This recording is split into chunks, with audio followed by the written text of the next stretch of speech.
धर्मेंद्र प्रधान और मोदी जी रउआ पे एगो गाना याद आवता, तनी सुन ली गाना हमार बढ़िया लगे तो लाइक कमेंट शेयर करे के बाटे, ठीक न।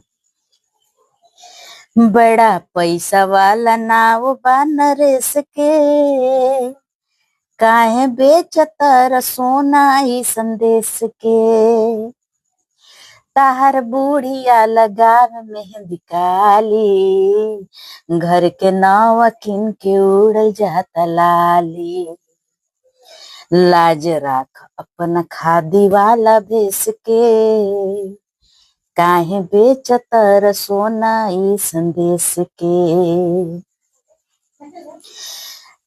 जहाँ वीर के धरती हमार भारत, जहाँ गंगा जैसन नदी लहरावे, ऐसन देशवा में छौले बा विपतिया।